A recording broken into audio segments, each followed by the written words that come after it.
Bismillahirrahmanirrahim. Alhamdulillahirrabbilalamin. Alhamdulillahi ala ni'matil iman wal islam. Alhamdulillahi ala ni'matil hidayah wat taubah.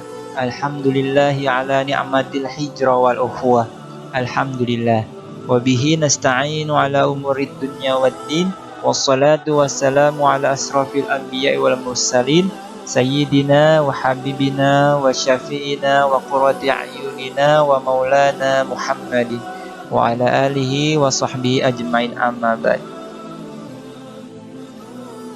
Selamat pagi anak-anak. Ketemu lagi bersama Pak Rizky di sini dengan membahas dengan tema khutbah, tabligh dan dakwah. Dan tema ini diperuntukkan untuk kelas 11 SMA ataupun SMK pada pelajaran pendidikan agama Islam dan budi pekerti. Baiklah, sebelum memulai pelajaran, alangkah baiknya kita berdoa terlebih dahulu. Bismillahirrahmanirrahim. Rabbi zidni ilma warzuqni fahma. Amin.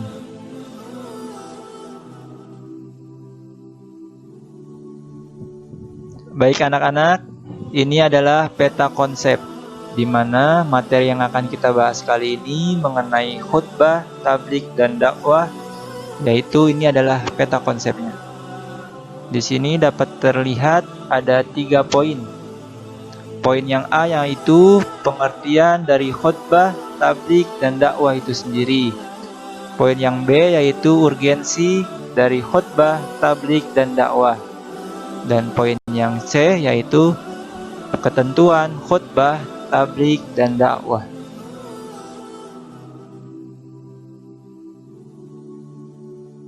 Bismillah, kita masuk kepada poin yang A mengenai pengertian khutbah, tabligh dan dakwah. Makna khutbah, tabligh dan dakwah hampir sama, yaitu menyampaikan pesan kepada orang lain.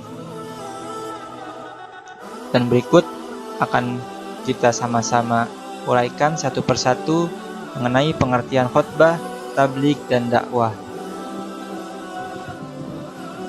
Yang pertama adalah khutbah.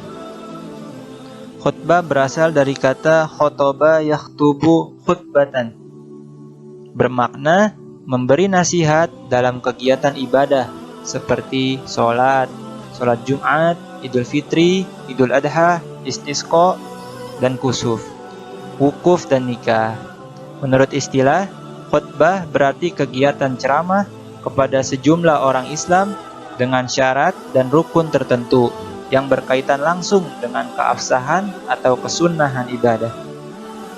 Misalnya, khutbah Jumat untuk sholat Jumat, khutbah nikah untuk kesunahan akad nikah. Khutbah diawali dengan hamdalah, sholawat, wasiat taqwa, dan doa. Dan yang kedua ada tabligh. Tabligh berasal dari kata balagha yuballighu tablighon, yang berarti menyampaikan, memberitahu dengan lisan. Menurut istilah, tabligh adalah kegiatan menyampaikan pesan Allah Ta'ala secara lisan kepada satu orang Islam atau lebih untuk diketahui dan diamalkan isinya. Misalnya, Rasulullah SAW memerintahkan kepada sahabat yang datang di majelisnya untuk menyampaikan suatu ayat kepada sahabat yang tidak hadir. Dan yang ketiga ada dakwah. Dakwah berasal dari kata da'a yad'u da'watan, yang berarti memanggil, menyeru, mengajak kepada sesuatu hal. Adapun menurut istilah, dakwah adalah kegiatan mengajak orang lain, seseorang atau lebih ke jalan Allah Ta'ala secara lisan atau perbuatan, yang biasa disebut dakwah bil lisan dan dakwah bil hal. Kegiatan dakwah bukan hanya ceramah, tetapi juga aksi sosial yang nyata. Misalnya, santunan anak yatim, sumbangan untuk membangun fasilitas umum, dan lain sebagainya.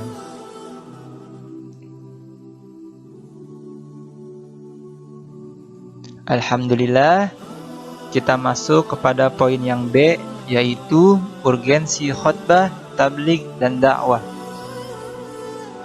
Yang pertama ada khutbah.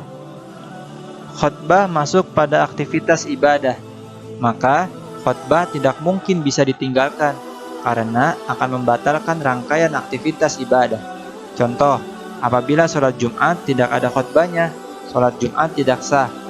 Apabila wukuf di Arafah tidak ada khutbahnya, wukufnya tidak sah. Khutbah memiliki kedudukan yang agung dalam syariat Islam, sehingga sepantasnya seorang khatib melaksanakan tugasnya dengan sebaik-baiknya. Seorang khatib harus memahami akidah yang benar, sehingga tidak sesat dan menyesatkan orang lain.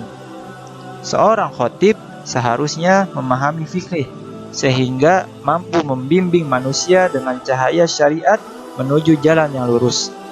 Seorang khatib harus memperhatikan keadaan masyarakat, kemudian mengingatkan mereka dari penyimpangan-penyimpangan dan mendorong kepada ketaatan.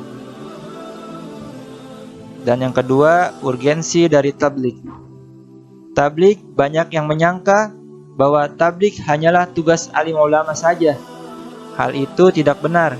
Setiap orang yang mengetahui kemungkaran yang terjadi di hadapannya, ia wajib mencegahnya atau menghentikannya. Bagi yang mengerti suatu permasalahan agama, ia harus menyampaikannya kepada yang lain, siapapun mereka.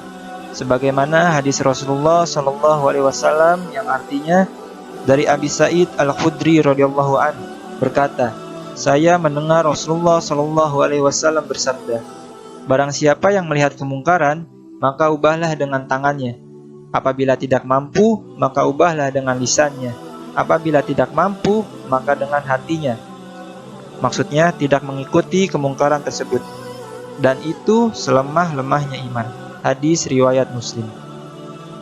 Dan yang terakhir yaitu urgensi dakwah.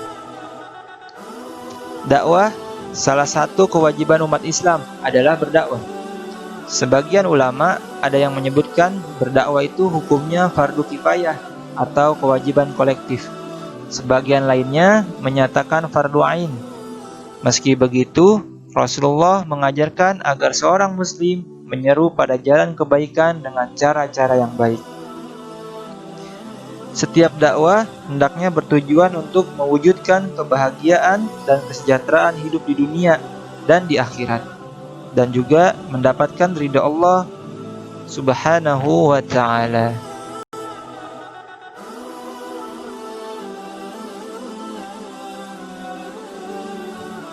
Oke, pada poin C mengenai ketentuan pelaksanaan khutbah, tabligh, dan dakwah, insyaallah akan Bapak sampaikan pada pekan depan. Untuk anak-anak, tetap semangat dan selalu jaga kesehatan. Kita akhiri pertemuan kali ini dengan doa kafaratul majlis. Subhanakallahumma wa bihamdika asyhadu an la ilaha illa anta astaghfiruka wa atubu ilaik.